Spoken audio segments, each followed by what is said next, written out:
Woman's book, The Lost Child.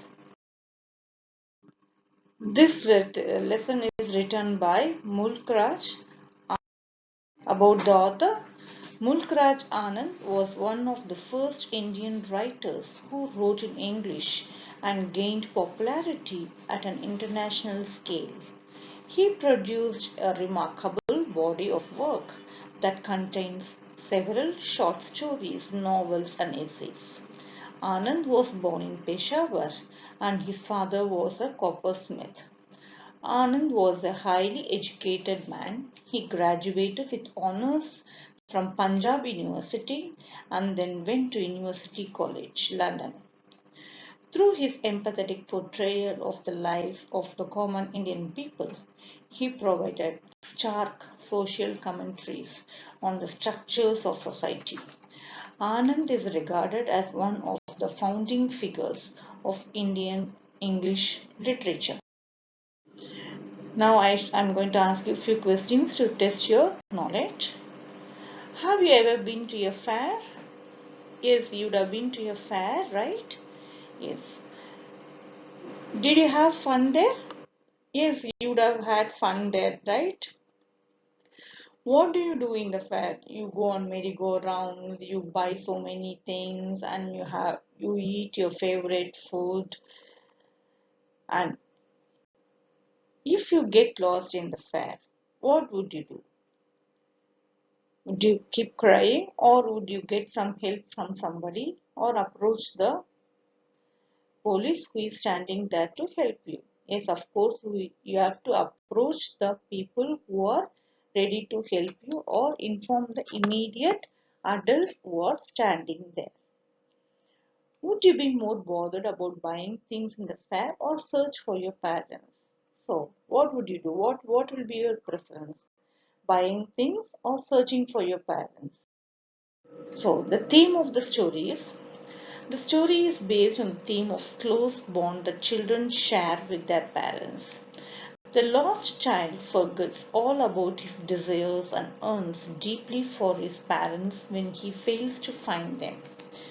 Everything else loses its significance, and the only thing that matters is his wish to be reunited with his parents. So he's seeing the sweet meat seller in the fair. Then he's seeing a florist who is selling so many flowers. Then he's seeing a balloon seller. And the last he's seeing a snake farmer. Let us see what is happening. Did he go to all these places and buy things, or did he have fun, or what happened? We will see. Yes. A little boy and his parents set out from a city to pay a visit to a village fair at the time of the spring festival. So they set out from their house to visit a village fair during the spring festival. The boy lingered at some toy shops on the way and asked for a toy. So he saw so many toy shops and he wanted to buy a toy. The father refused by a look. He just stared at the boy, refusing that he will not buy. And the mother took his hand and diverted his attention. A beautiful mustard field with yellow flowers reflecting golden light charms the boy. He stepped into it with dancing feet. He tried to catch the dragonflies and butterflies hovering over the field.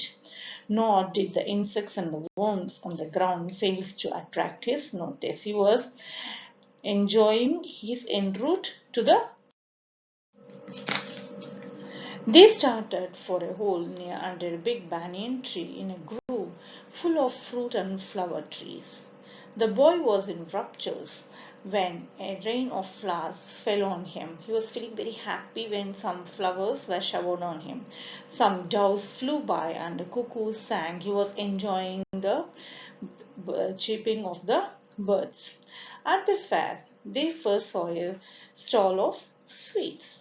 The display of delicacies filled the boy with longing. He wanted to buy his favorite sweet, the burfi, but his parents refused to buy.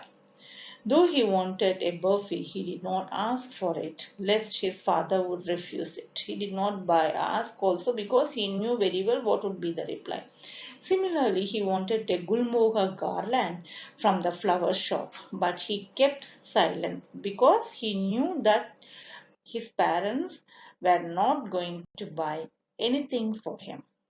Nor did he ask for a balloon, though the display of the balloons of many colors tied to pole enchanted him. Though he was attracted towards the colorful balloons, he did not ask his.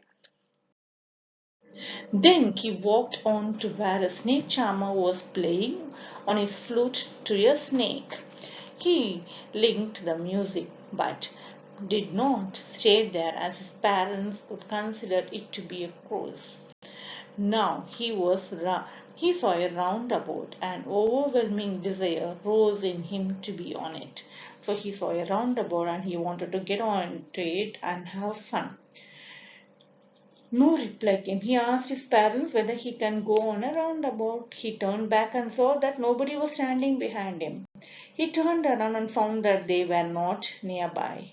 He fell into panic. The child got panicked now because he could not find his parents.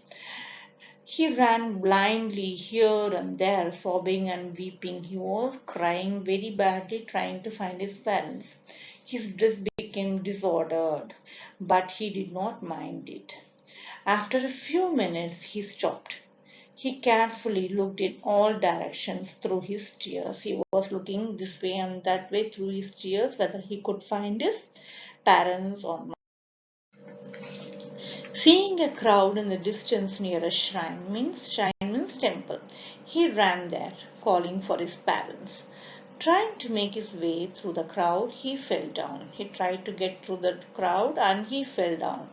He was in danger of being crushed. But a kind man heard his cries and lifted him up. The boy could only tell him that he wanted his parents.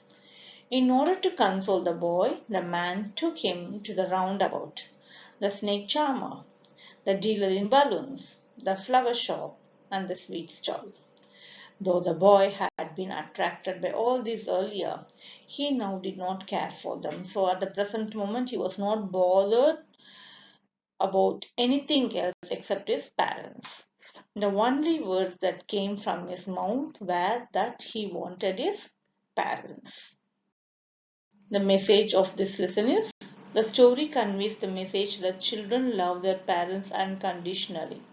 The lost child thinks of his father as a strict person when he demands toys from him. He does not press his parents for sweets and garlands and so on because he accepts that they will never grant him his wish. However, he gets scared when he realizes that he is lost. He cries inconsolably for his parents and forgets all about his cravings for sweets, garlands, snake charmers show, and even the ride on a roundabout.